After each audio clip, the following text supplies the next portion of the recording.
everyone. We'll get started. Welcome to the Strathroy-Caradoc Police Services Board meeting April 15th, 2025. We'll start with our roll call. It appears we have everybody present that has been assigned to the board so far. Still have one vacancy. We're waiting to be filled. Next, move on to the approval of the agenda as written. We have a mover and a seconder for that. Moved by the mayor, second by Councillor Brennan. All in favor? Carried. On to declaration of pecuniary interest, if there is any. See none. Moving on. Number 4, reading, correction, or approval of minutes. General meeting minutes, March 18th, 2025. We have a mover and a seconder to approve those. Moved by Councillor Brennan, seconded by Member Hahn. All in favor? Carried. And on to number 5, review monthly police service reports. Vote these in and we'll pass it over to the chief for any questions. Do you have a mover and a seconder to vote them in? Moved by Member Hahn, second by Member Brennan. All in favor? Carried. And we'll pass it over to the chief for any comments or. Well, thank you, first of all, Chair. So obviously the report there is in front of you. There is some highlights. I just wanted to sort of, within, I think the first couple anyways, the activity report, the criminal investigation division, the court clerk report, and then the uniform crime reporting. I've made some notes. I just wanted to highlight some things, and then certainly I'll open it to the board members for any questions. So starting with the activity report, I guess the trend that I've sort of pulled out from the first quarter of the year is we are sort of trending down a little bit as far as some of our activities from where we have been, both in occurrences that are being reported to us, as well as some of the charge summary numbers. We are going through a bit of a transition as we have hired some new people. With that transition comes a lot of activity on the introducing them into everyday uniform life. And with that, they are assigned to a training officer. So some of the activities where we traditionally are a little more proactive and enforcement focused, some of that is taken, I wouldn't say a back seat, but a side seat to the emphasis on the training elements as we roll some of these new members through the organization. Again, the trends with the lower call volumes, some of that is just calls not being generated through the community, but some of it is self-generation where our numbers are down a little bit. And again, there's a direct correlation to a drop in our traffic enforcement activities, which again, as everyone on the board is aware, is connected to occurrence numbers as well. In the criminal investigation, there's 3 different bullet points I wanted to talk to. The first one is in the first bullet point, the swatting incidents that we had occurring, particularly at our local high school or high schools. And there seemed to be a frequency in activities over a 2 or 3 week period where each and every time the call types, the information the caller was giving was exactly the same each and every time, including descriptions of what was being sort of alleged as far as a threat to the schools. And as you'll see there, our investigators have sort of taken the investigation as far as the digital evidence trail sort of allows them to go without diving into some multinational, international challenges that would require us sort of getting information from say US-based law enforcement agencies or even perhaps beyond the borders of North America. This trend, unfortunately, was also impacting a lot of our regional policing partners who were seeing similar type incidents. Really, at the end of the day, it's a very, I would refer to it as a nuisance-related sort of call, in that you invest a lot of resources to ensure that nothing nefarious is occurring on site, as well as ensuring that the staff and student body at the school, that their safety and well-being is ensured. So, you know, there's a lot of activities that go into ensuring those things occurring. And then we were happy, obviously, to announce that you know, there wasn't an actual threat, a real threat to these calls for service. Bullet point number 4, a robbery that occurred at a downtown restaurant. I want to highlight that because of the rare occurrences of these types of events happening in our community. And so we obviously are still chasing some of the evidence in that case. A lot of the downtown businesses, thankfully, do have devices where they are capturing video that we are able to access and to help chase down a possible perpetrator. As well as, again, and you've heard me say this, the intelligence gathering that our uniformed members are able to gather and create through their daily interactions has led us to just some strong suspects that we are obviously chasing down in regards to this. And then the last one, the 5th bullet point, I wanted to highlight this, excuse me, as an incident that, again, we had numerous occurrences happening, generally at the same business, where this suspect was attending and basically filling up his vehicle and then driving off without attempting or even offering to pay. And through some diligent police work of Constable Shute, you know, we were able to put enough pieces together to identify who this person was. And as you'll see in the report, has led to numerous charges being laid against that person. And then on page 2, I just wanted to highlight this again to the board members, the external police agency assistance notifications. So again, we're well into you know, the new Community Safety Policing Act being in effect from April of last year. One of the elements of that act is about notifying the Inspectorate of Policing when you either look to receive additional police services or assisting police services, or offer assisting police services to another agency, that we make a notification to the Inspectorate of Policing. So this is sort of a new add-in to this report that we just want to make sure the board has that line of sight when we are either offering assistance or asking for assistance from generally a regional or a neighboring policing service. If I move over to the court clerk, the one area I really wanted to highlight was in the warrants executed. And you'll see year to date we're up to 42 warrants. Again, this is an interesting number in that those aren't all warrants that we have outstanding for people either in this community or people who have been charged while engaged in criminal activity in our community. Some of those warrants are from other police services.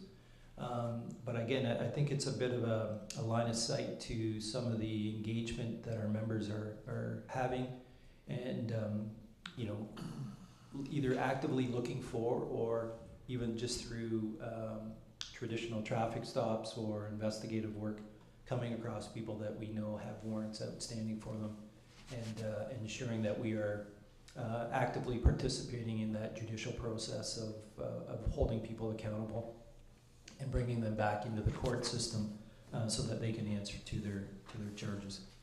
And then, of course, the last report I just wanted to reference was the uniform crime reporting. Some trends that we are monitoring and having some active engagement with conversations about with our uniform members. Obviously, there's a bit of a swing upwards in the impaired operation events so far in 2025. Again, we've talked about this at previous board meetings.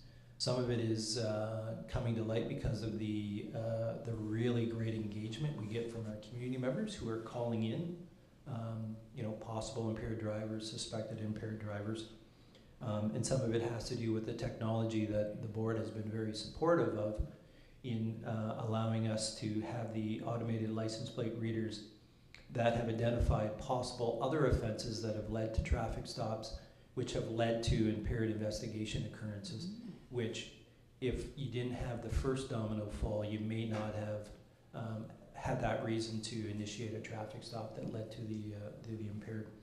And of course, we're seeing a bit of a trend up from where we've been in the previous years in some of the theft unders. And a lot of those, again, kind of have a link back to the socioeconomics of commercial enterprises being victimized with retail thefts. And so we're working with our partners in the private sector to find best ways to deal with those events, whether that involves proceeding by other means or laying of charges, either under provincial legislation or the criminal system.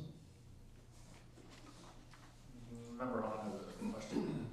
Just in relation, Chief, to your last comment about the theft under the 24, would that also include those multiple gas thefts that you had previously mentioned in the CID report? Through the chair to Member Hahn, yes, they would. It's a pretty wide swath of occurrence types. Again, both commercial properties, the gas theft ones, as well as we had a bit of a swing through where over a short period of time we had a lot of theft from vehicles occurring, which again get caught up in that equation. Right. Yeah, Mayor, go ahead. Thanks, Chief. With regards to the swatting incident and two grandsons up there, so I'm well aware, but my question to you is regarding communication. And communication during those events is very important. Is there, do you in fact have a written communication plan, Chief? Not to put you on the spot, but is there a written checklist or a plan as how to communicate not just that event, but other major events? So through the chair to the mayor, we do. It's kind of built into our policies. It's a great question, and I want to sort of highlight some of the working relationship we certainly have with our partners up at the high school, both in the public and in the Catholic side. Again, an interesting dynamic because you're dealing with one facility, but two administrations, and wanting to ensure that there is a flow of information about the source of the calls that we are attending or what the incidents, the nature of the incidents are. And that's a very challenging and unique environment at the high school in that you have a lot of young people in the neighborhood of, I'm going to say, estimate 15 to 1,600 young people from our community. But you also have a dynamic in that school of students who I would describe as vulnerable students through various programming that the Board of Education offers. And I want to highlight that sector of the student population because these events are probably more challenging for them and the staff who are asked to look after them in that, for a normal, sorry, that's the wrong term. For a high school student who I wouldn't identify as vulnerable, these events are a distraction and, maybe they get out of a class for an hour or the day. They maybe go home for the day. They have lots of online conversations about, what it was or what it wasn't. But those students who are, I'm going to describe as vulnerable, it's a very upsetting experience for them. And it's as much upsetting for the staff who have to look after them because their days are very structured. Their hours are very structured. And you're turning their day upside down and perhaps they have to be moved out of the building. Perhaps they're then placed in an environment which is not very conducive to making them feel good or feeling even more frightened. So those are I'm going to say the unintended consequences that, these fools who are making these swatting incidents, and again, I'm not here to psychoanalyze why people are doing that, But I want the community to know that these are very impactful events for that population of the school that aren't really able to sort of adapt to a sudden change in their day like this. I will say this too, for the staff that are there, it's a very challenging time for them as well. And then to address sort of what I think your original question was, the communication piece, we are working as closely as we can with the Board of Education officials about ensuring that who has a responsibility to share information with staff, students, and parents of students, and then what is our role in sharing information on a community sort of level or perspective. And so we want to ensure that we aren't sort of stepping into the other person's lane to take over the effective communication piece that needs to be part of these events as well. Just to follow up, and I'm big on emergency preparedness, because I think we have next week or 2 weeks we have an emergency session. At what point in time, I don't think this would have gone to the magnitude of part of our emergency planning, but at what point in time would the town, so I'm gonna put on my mayor's hat, what point in time does this maybe move into communication, coordination with the town? Especially in a small town, right? Chief, deputy chief, people reach out to the elected officials and the town, the CAO, to look for what's going on. So I guess where I was going with it, is there a linchpin or a link as to when you start talking to the town? I think you did in this case, but I'm cognizant of that. People reach out to the elected officials. Yep, no, it's, and again, through the chair to the mayor, communication and the consistency in providing communication and information about events is paramount.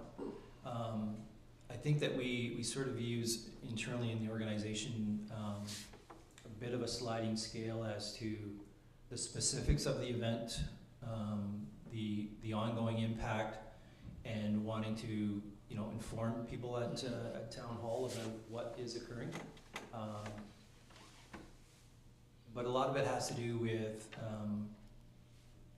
how many sort of other areas are being impacted, so that we're making a reach out when it's most appropriate, but not say flooding your inbox for every sort of cat caught in a tree sort of event. It is a bit of a challenge at times to have that timely communication, and at best I think it's important that if there isn't, say, even the initial reach out, that at some point in the exercise that we have an opportunity to sort of fill in and provide a briefing at a later time. Okay, thanks. Thank you, Chief. That's it for number 5. We'll move on to number 6. We have a couple police officer appointments.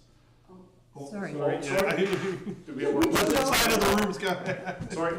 Go right ahead. Whoever, Mayor. Yeah, sorry, and I was waiting. I didn't know community services, and maybe to dovetail back to my initial question with communication. So, I believe Councilman McIntyre has left now. So I just may or may not be the appropriate place, but I just want to ask about her role and what she was doing in terms of communication and insert and all of that too. So this was kind of my way to ease into this chair to ask about her role.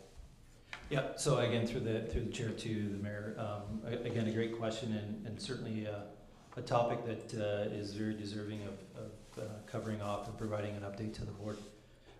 So Constable McIntyre has left the organization to pursue some other opportunities.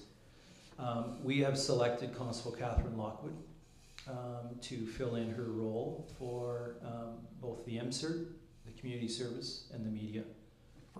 And we are looking to do that for a shorter time period as we continually to address our staffing on our uniform side, and as I mentioned before, getting some of our new recruits up to par and able to work on their own.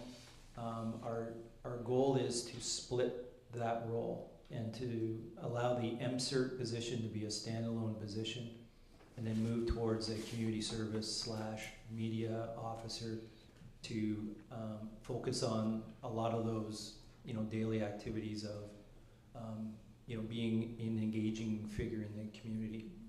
What our analysis of the MCERT role has really shown is the activities really have provided an opportunity where it really is a standalone position.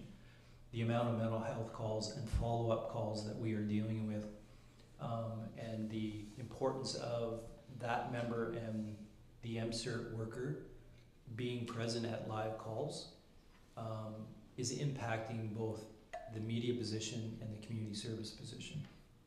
Yeah, I think you would have saw in Constable McIntyre's last report there, one of the meetings that, ongoing meetings that she has had is with the London District Catholic School Board about the reintegration of an officer into high schools in the program.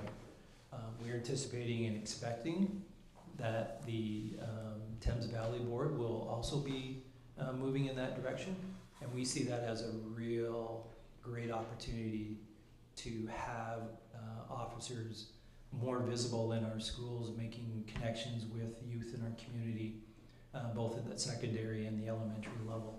So that's kind of the game plan. We're hoping it's perhaps a Q3, Q4 of this year. At the worst case scenario, it's a start of 2026 to again create this division and separate those roles. Yeah. Just follow up, not to dominate the conversation, but I thought about it. So thank you for that. I would certainly support both roles as separate roles. I think they play a very valuable need in the community, especially the MCERT, right? You're familiar with the Mental Health Action Committee, and I know Michelle was able to go to some of those meetings. So if you come to the table with splitting them, I'll certainly support you on that, Chief. Thanks. Member, do you have questions? Chief Campbell just answered it. It was in regards to the, I was pleased to hear about the appetite for Thames Valley also to be looking at the resource officer. I know the London District School Board had always said they were considering it, but the Thames Valley had been a bit more hesitant to commit to that. So I'm pleased to hear that. Yeah. If I may, just to sort of add some commentary to Member Hahn's question. Outside of that, we have certainly had discussions with our frontline staff to proactively go to elementary schools in informal opportunities to, whether it's a walk through a recess yard, making sort of those reach outs, particularly to the primary age kids. So I'm talking our JK, SK, grade 1, grade 2, grade 3, where you come in and you perhaps are involved in a reading program. It's these opportunities to be present, have conversations with staff and students, and just start to spread some of those seeds of building strong relationships. Again, it doesn't have to be a formalized program where you're there every week, but something that where we're engaging, we're being the proactive sort of participant to go and have these conversations, these meetings, and again, foster just stronger relationships. And again, I think we hoped for and anticipated that the pendulum would swing back where we would have these opportunities, and the sun is coming out, and I think that it's a great opportunity ahead of us. Super, thank you. Any other questions for number 5 there, those reports? Okay, now moving on to number 6. We have report to appoint 2 new constables, Constable Fonville and Constable Gallo. Looking for board approval. Do we have a mover and a seconder? Moved by Member Brennan, seconded by Member Hahn. All in favor? All right, carried. Welcome to those new constables. Sorry, Chair, if I may. Yep. As we've done in with previous members who have joined the organization, have gone to the police college. We will work towards a badge presentation, and we'll aim for perhaps the May and or the June meeting. We do have 2 new recruits down at the college who started last week and who will be graduating in early to mid-June. So we'll try to coordinate where either we do all 4 at once or have Constable Fonville and Constable Gollop come in. It's a great opportunity for the board to see them, meet them, but it's also a tremendous opportunity for family members to also sort of feel like they are and you know, build into that family atmosphere of being part of this community. Super, great idea. Yeah, look forward to that. Item 6.2, 2025 April staffing update. Pass it to the chief if he wants to comment on that. Thanks again, Chair. I'll defer to the deputy who authored this report. Good morning. So resignation, again, as we spoke about previously, Michelle McIntyre has resigned effective April 3rd. She's moved on to another opportunity. As a result, we have offered employment to 2 people as cadets. One is Brianne Baker, who is on ground now and doing some training. She will be attending the OPC intake starting on June the 12th. So there will be 3 weeks of online training at police headquarters, and then we'll actually spend 10 weeks at OPC. The other offer went to a member who is currently a part-time communicator with us. So she has been offered a cadet recruit position to start in August, and she will be attending OPC excuse me, in September. The other one is the internal transfer of Constable Lockwood from uniform patrol into the MCERT media community service position, and that is effective next Monday, the 21st. Yes. So there will be a hiring update. We just hired an experienced constable who started with us on Monday, but weren't aware of that when I created this report, or his name would have been added as well. So. Perfect, thank you. Member Hahn. I had 2 questions for the deputy chief, and I wanted to inquire with the resignation of Constable McIntyre, and she just received her 20-year award, so that's why it took me quite by surprise. Was an exit interview completed, and is there anything from that exit interview the board should be aware of?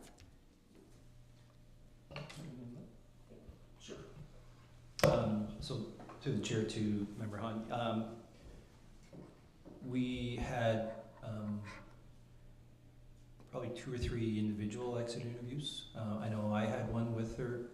I know the deputy had one, and I believe she spoke to Sergeant Haskett, who was her direct supervisor. So we did sort of glean some perspectives as to her reasons for leaving the organization, and I think maybe it's some self-reflection on some perceptions about her journey in policing and where she was hoping to go, and just where the career took her. I'm just pleased to hear about the exit interviews. I think that's such an integral part of a resignation. So my second question related to the, and it said internal transfer. Would that be a posting that would have had other people maybe consider applying? I'm just asking that question since she resigned. Yes, so anytime there's a position open up for a lateral transfer, excuse me, we do put a memo out to all of the supervisors asking for people who are interested, and the supervisor, if they support that member, will put the name forward. And then what happens is we have what we call as a sergeant's meeting or a management team meeting, and all of the names that are put forward, we as a leadership group discuss the applicants and jointly as a group make a decision as to who we think would best be suited for the position. So it's not the chief or the deputy that make these decisions, it's a group of probably 10 of us that make that decision as a whole. And that's good to hear too, especially as you mentioned, it was a lateral move, so it wasn't necessarily a full interview process, but a recommendation from their supervisors. Thank you. Again, if I may just to speak to one of those points that Member Hahn brought. I think I've been around long enough that we used to have a different process where it was a very formalized and structured. You know, you had to apply for the position. You know, we had a panel interview with perhaps the chief of the day, the deputy of the day, and another senior member. And we just found it to be very drawn out and not as productive.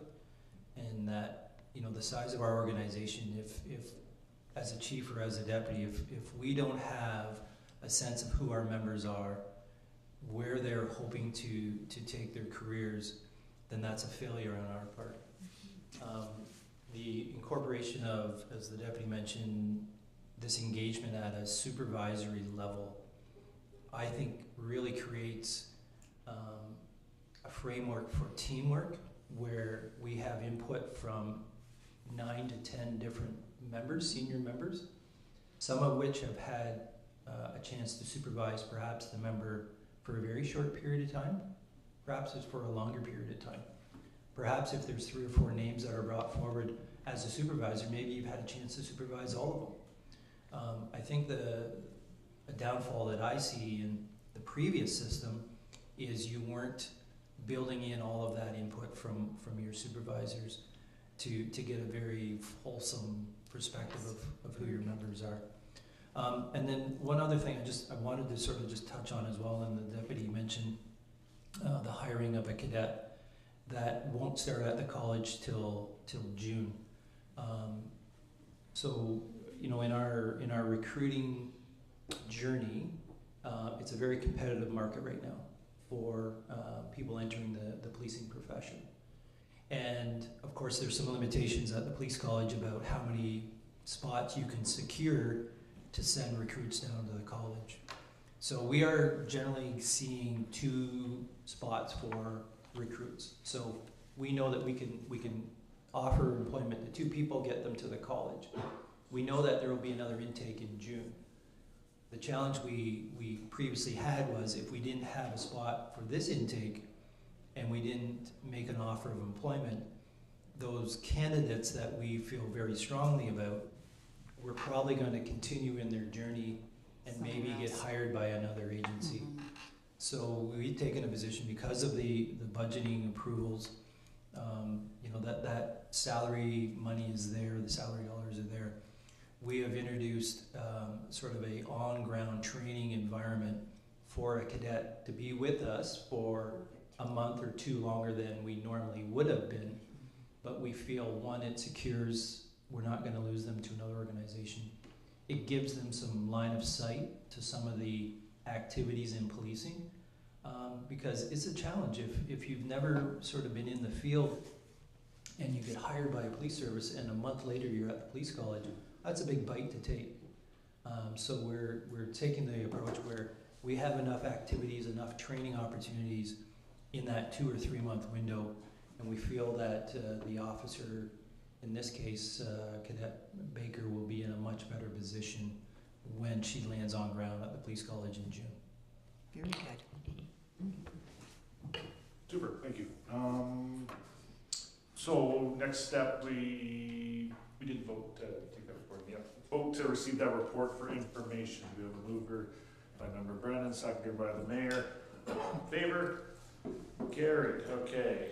On to number 7, diversity plan and policies. There's no attachment for this. Was the chief or the deputy chief going to speak to this, or? Thanks, Chair. I believe this item was brought forward and put on the agenda by the board secretary as, I think, maybe just for a verbal discussion about the requirement under the Act. And I know that through the contracted services we have with the policy writer, and again, I may defer to the deputy on this, that I believe Mr. Preston is working on both board policies, board procedures, and police service procedures as well. That will ensure that we are meeting this standard.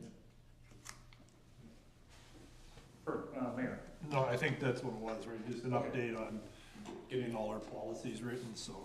And we voted last meeting to carry forward and have them, get that correct? Yeah. Member Brennan? And just for the record, what's the dollar value attached to this? I believe it was $1,500.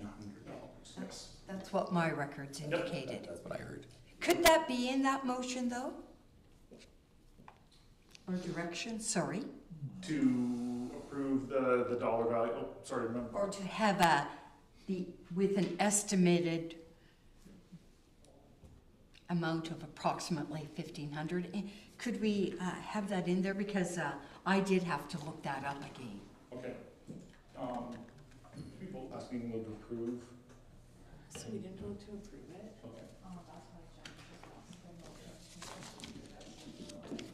Perfect. So, Member Hahn, do you want to create that motion then to approve the policy procedure being drafted, the estimated amount? Yes, yeah, that would be good. And I think that came from the deputy chief in his conversation with him. So we have a mover and a seconder for that motion. Moved by Member Brennan, seconded by the mayor. All in favor? Perfect. Carried. Okay. Deputy Chief, I know you had your hand up. Was there anything? No? Good. Need to go past you there. I was just going to say that I thought it came back this week to vote on the amount. Okay. Perfect.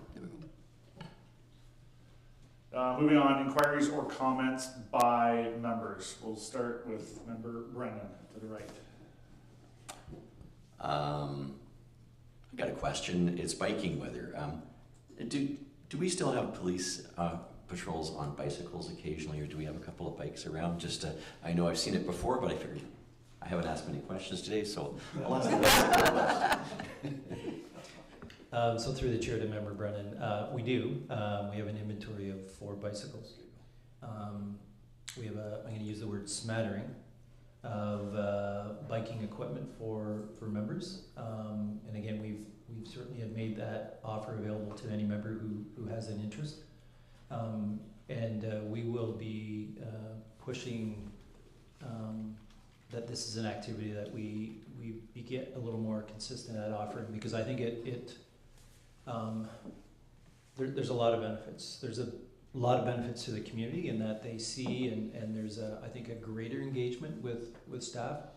I think it affords members an opportunity to get off the bicycles and be present on whether it's a downtown core, whether it's in a conservation area, whether it's in our parks, whether it's just on a lot of our residential streets.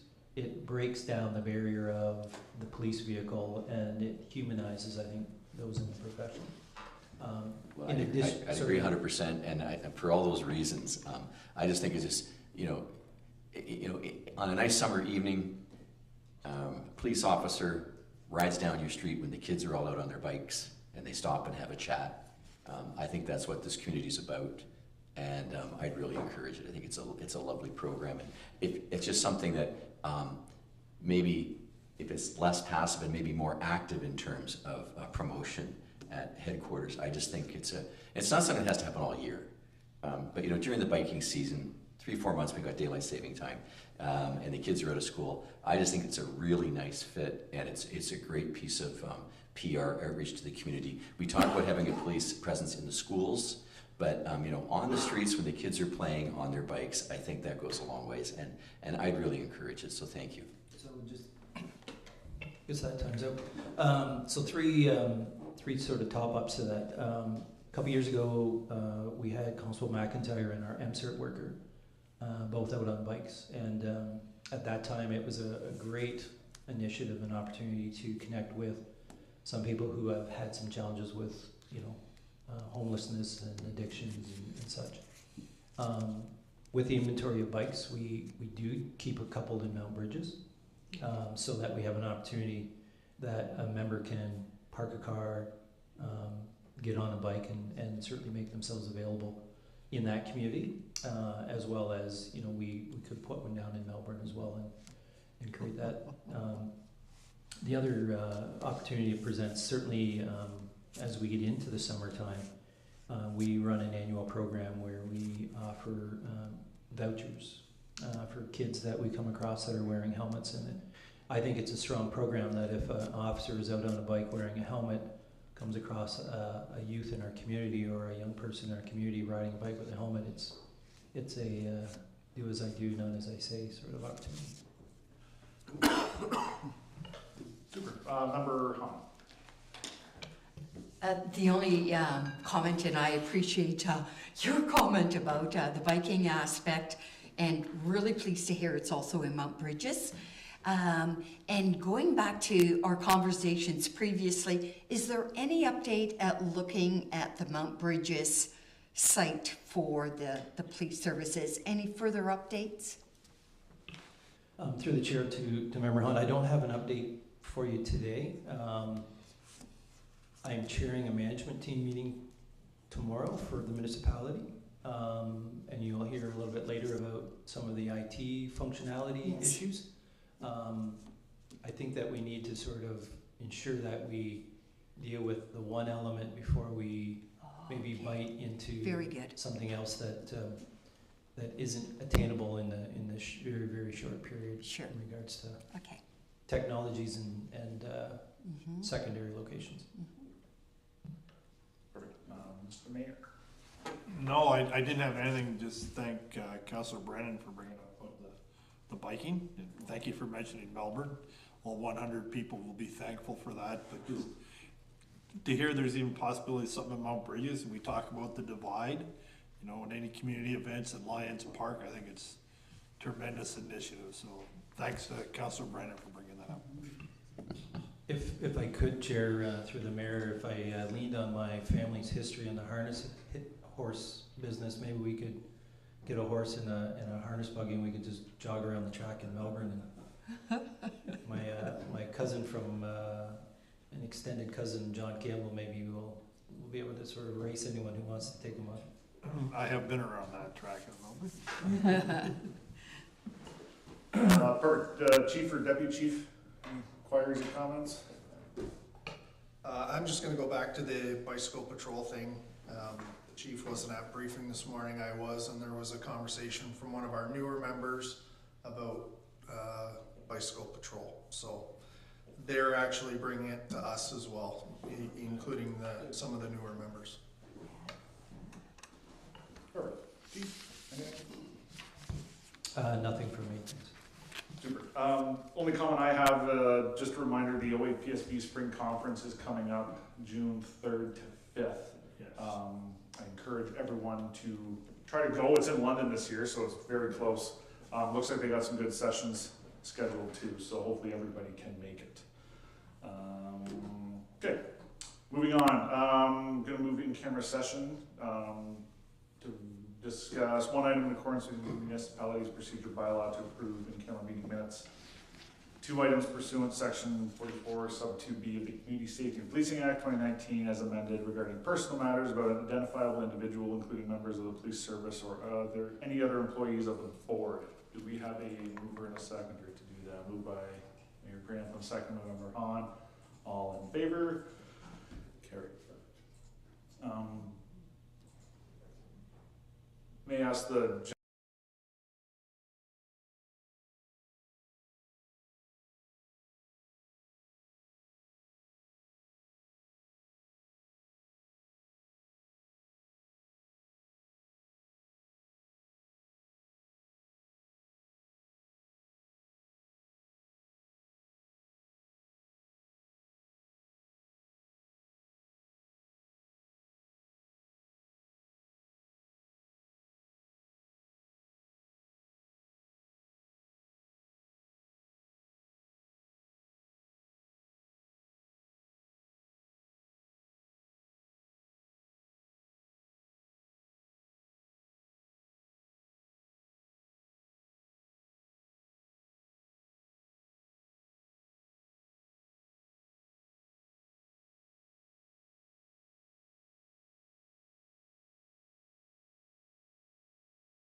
Okay, back in open session, our in-camera report, the board moved into closed session to discuss one item in accordance with municipalities procedure bylaw to approve in-camera meeting minutes.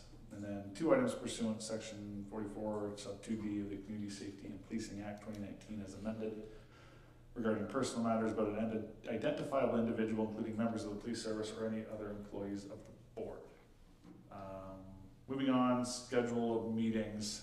Next meeting's Tuesday, May 20th, 2025 at 10, and then Tuesday, June 17th, 2025 at 10 a.m. With that, we will move for adjournment. Yeah, sorry, just a real quick inquiry. I know July and August seem like they're a long way away. In previous years, there's been a selection of one of the 2 months as a meeting. I'm not sure if that's something that the board still has an appetite for, and maybe that's at a later meeting, in either the May or the June, where they there's a decision on which of those 2 months or both months that you want. I'm just trying to sort of put that out there as an early sort of placeholder. Mayor Hahn? I know that. Member Hahn? I heard that. Okay, They're scraping the name off the door as we speak. Unreal. I know that the other board director, the progress is happening quite quickly, from what I understand. The screening, I talked also to Steve Pinsonneau's office, and they indicated they're going through the last stages of bringing another member on board. So that really helps with ensuring that we have a full complement for the board meetings, because that would make a difference if in July or August we don't have, or one of us might be on holidays. I know oh yeah, you can't make it. I can't make June. But I believe that position will start to be in place shortly, May or June, so that will help. But I know John Brennan can't make July or August. Unless I do a zoom in. Zoom in. I can't make June. And what about you, Mayor? Yeah, I'm here. You're in for both. Okay. Yeah. So just to give you a little bit of Perfect. perspective. Hopefully by May meeting, we maybe know a bit more about our extra member, and then we can have a discussion about how we schedule the summer meetings. Yes. We're good for that? Yeah. Okay. Perfect. Okay, guess move on to adjournment. Move in a second to adjourn. Moved by Member Hahn, seconded by Mayor Grantham. All in favor? Thank you, everybody. Good one. Tell us about your vacation, Matt. Oh, my vacation.